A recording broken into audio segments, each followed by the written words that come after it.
florido, en vez de utilizarlo para que se callaran, el escritor sagrado dice que los oían, versículo 25.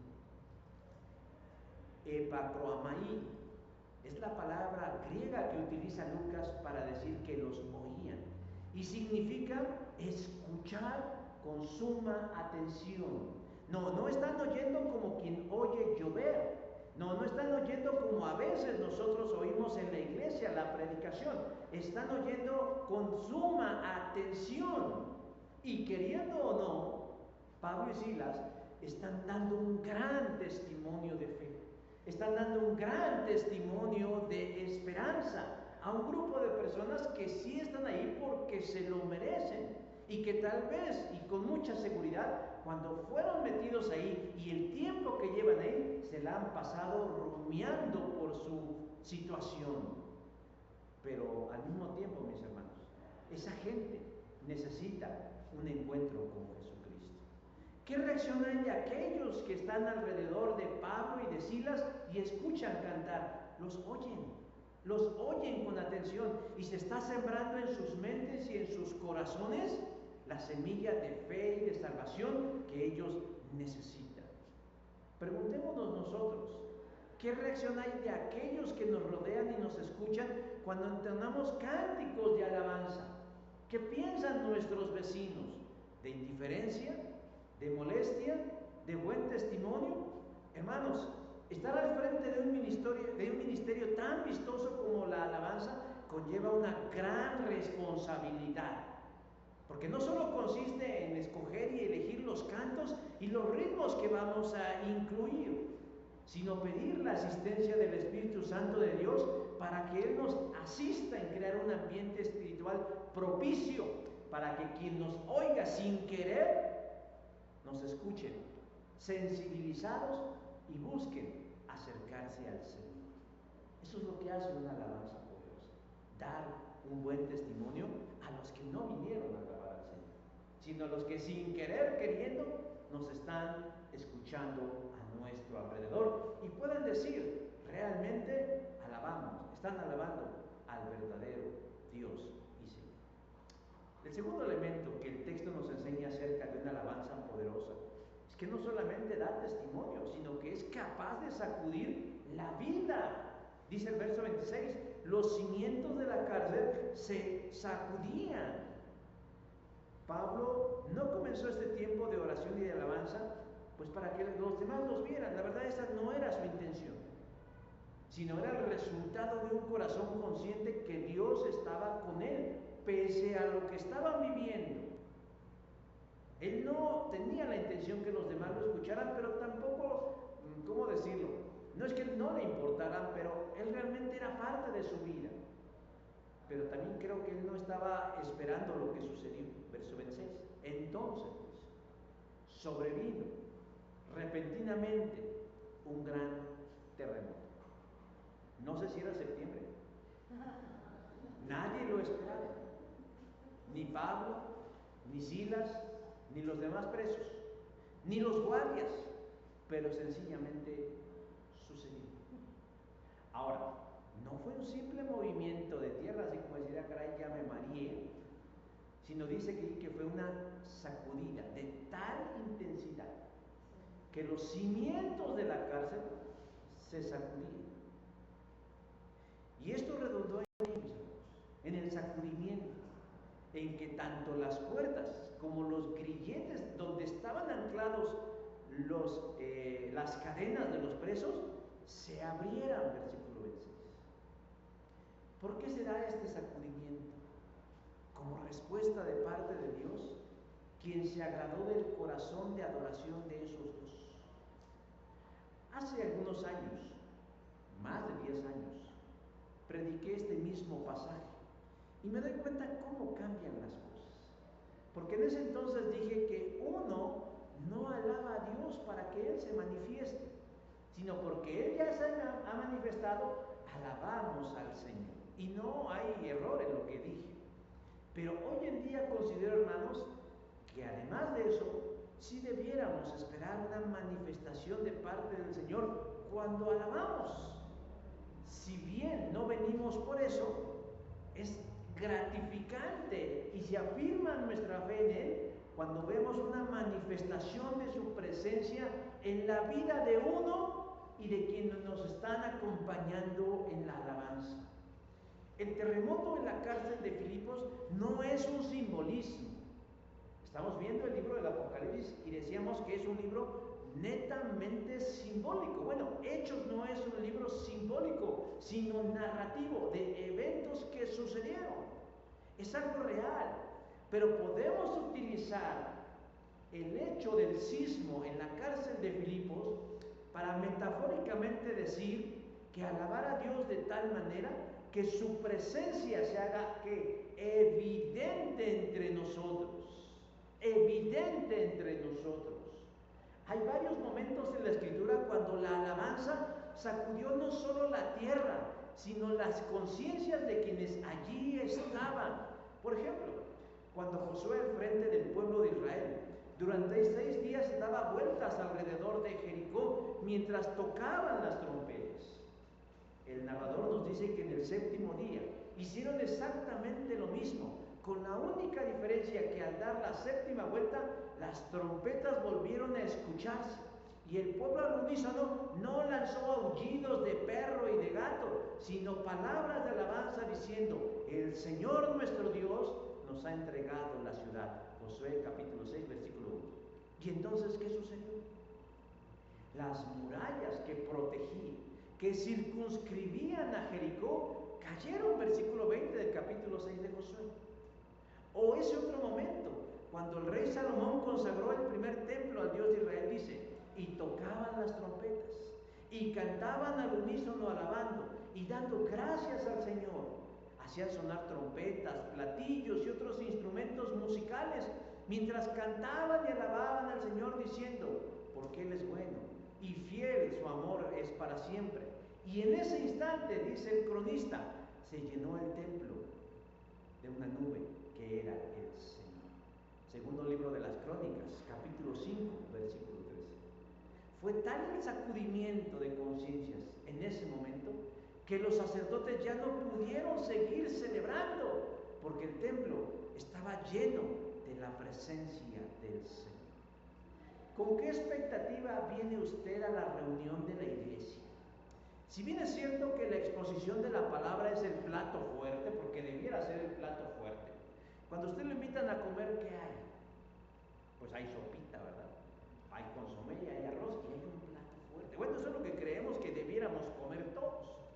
Mi esposa platica una anécdota que cuando ella estuvo en algún lugar en servicio misionero, de pronto le dijeron: hoy de comer hay espagueti. Y ella dijo: qué rico. Porque en el inconsciente de ella estaba grabado que el espagueti era previo a una milanesa,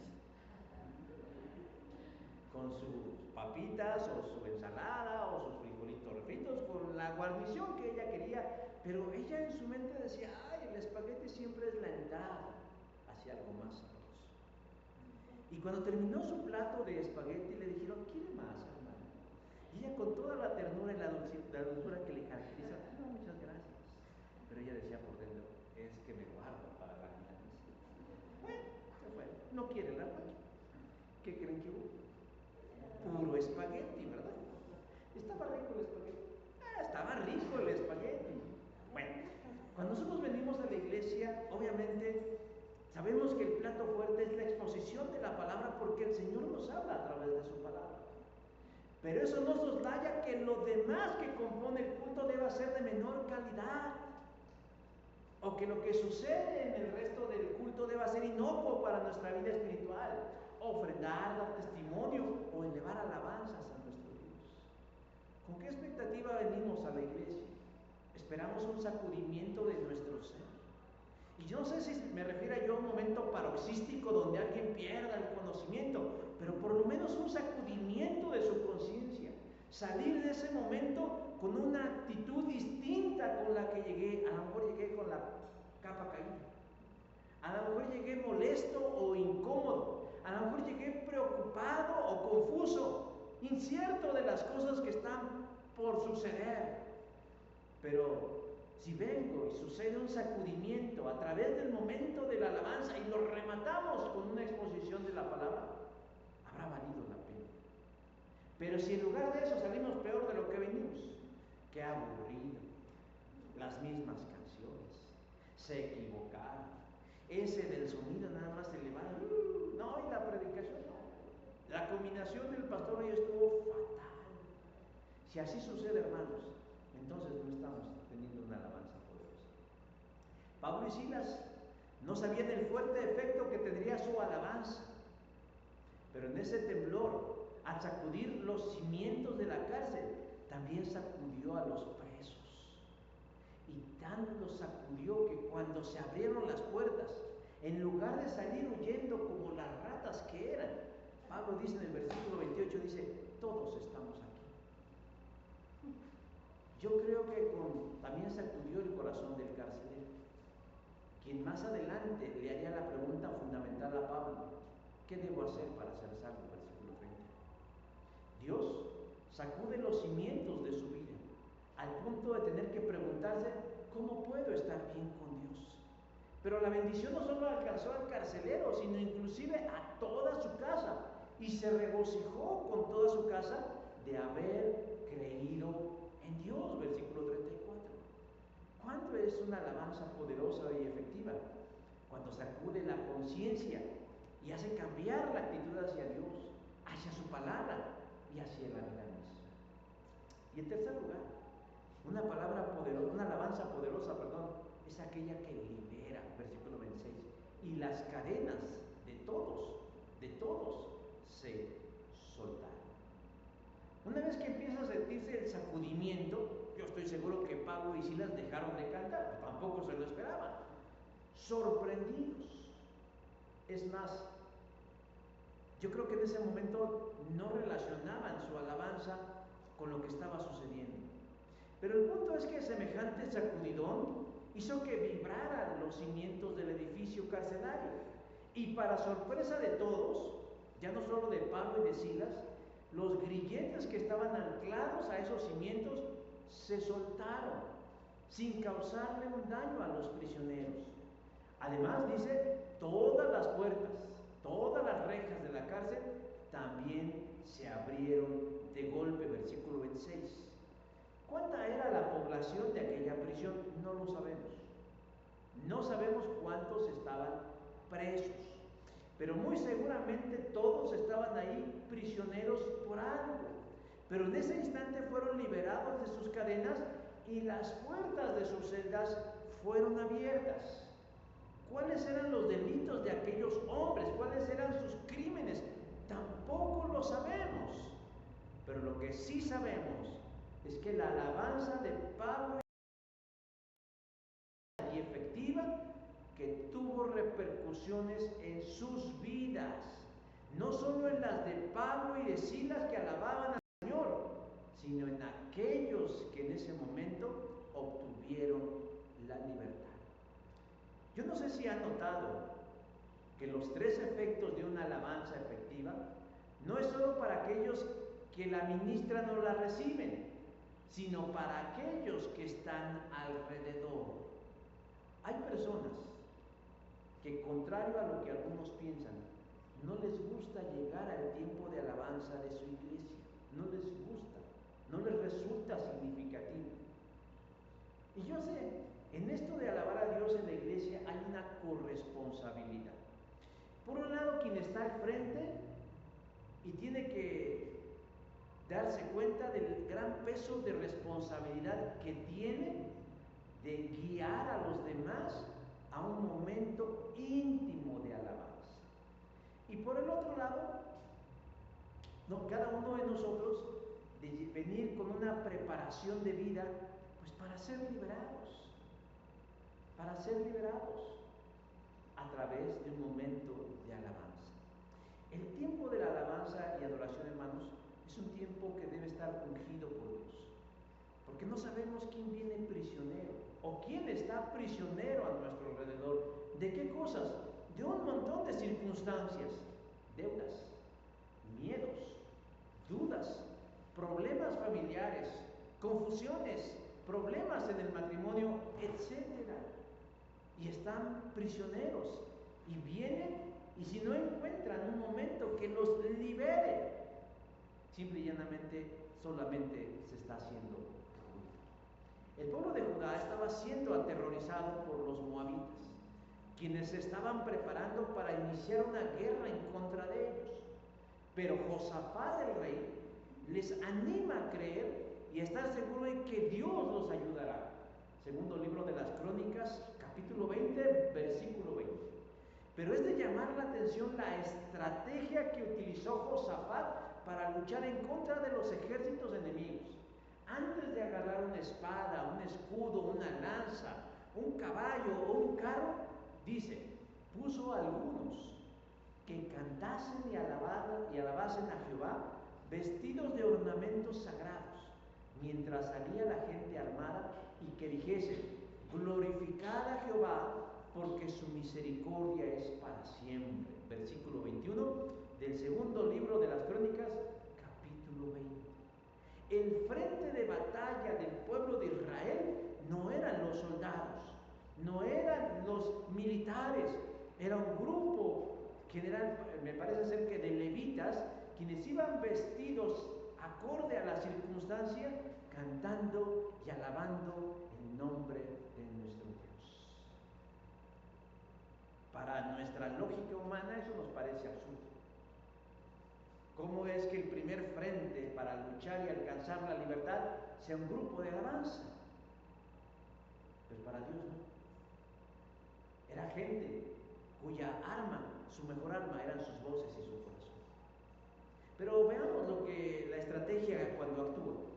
Y cuando comenzaron a cantar alabanzas, Jehová puso contra los hijos de Amor, de Moab y del monte de Seir, las emboscadas de ellos mismos que venían contra Judá, y se mataron los unos a los otros. Segundo libro de las Crónicas 20:22. ¿Se dan cuenta? No fue con soldados, no fue con espadas, no fue con ejército, como esa gente fue liberada, sino fue a través de una alabanza poderosa.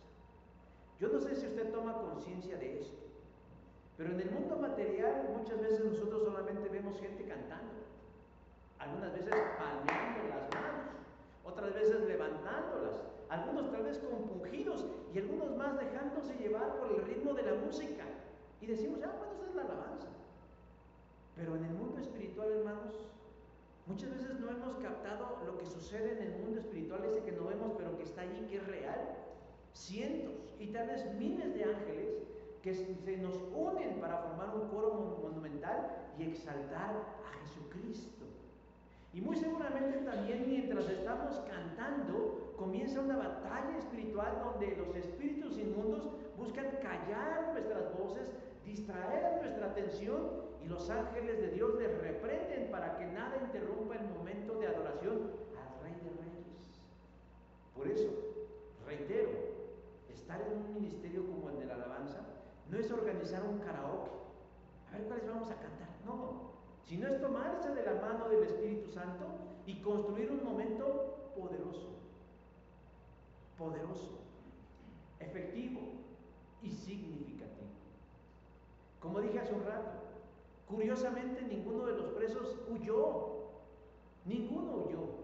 Cuando el carcelero se da cuenta que fueron abiertas las puertas de las celdas y abiertos los grilletes con los que estaban aprisionados, fue con temor a verificar, y creyó por un instante que todos habían escapado, y en ese momento tomó la fatal decisión de quitarse la vida.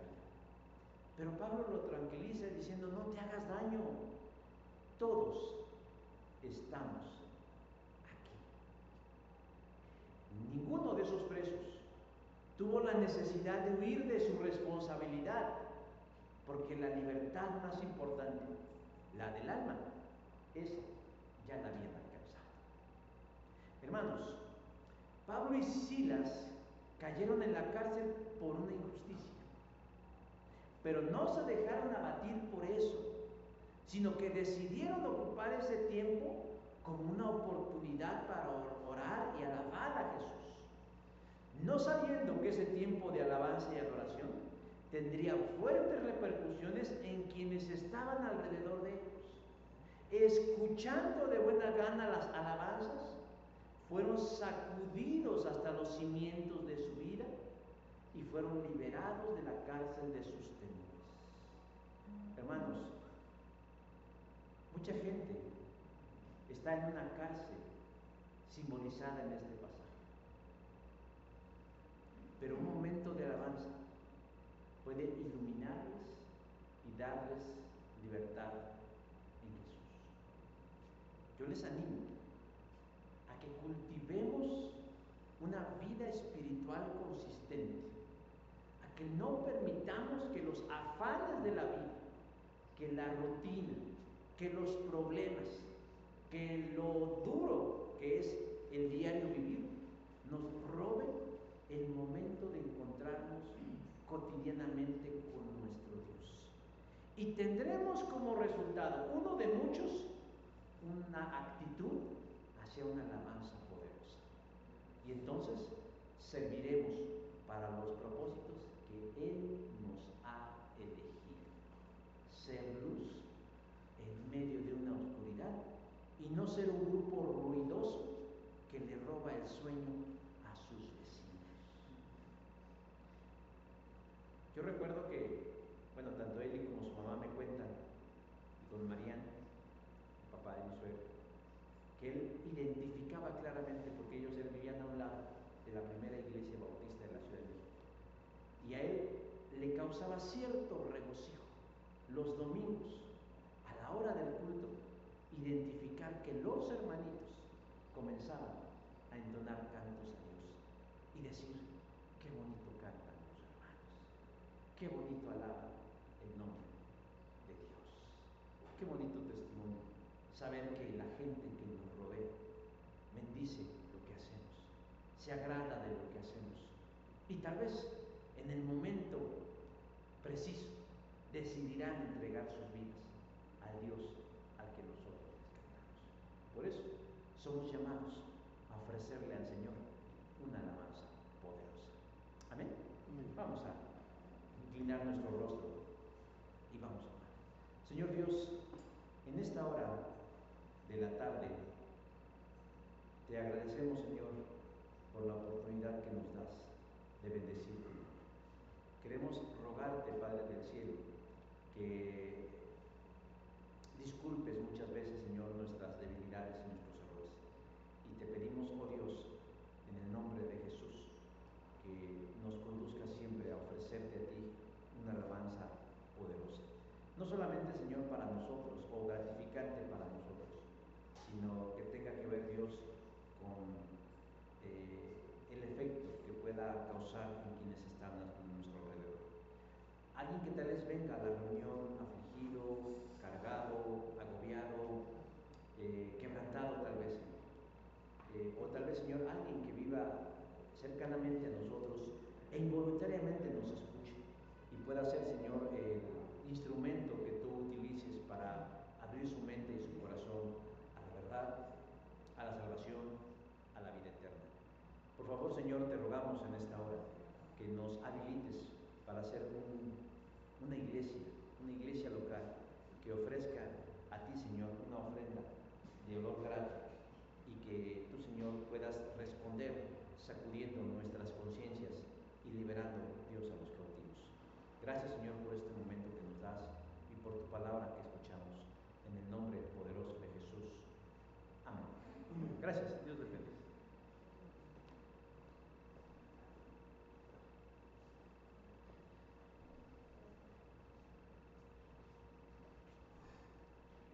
Vamos a presentarles el canto que vamos a aprender en este mes de septiembre. Se llama Por las llagas de Jesús. Si lo conocen, lo pueden cantar con nosotros.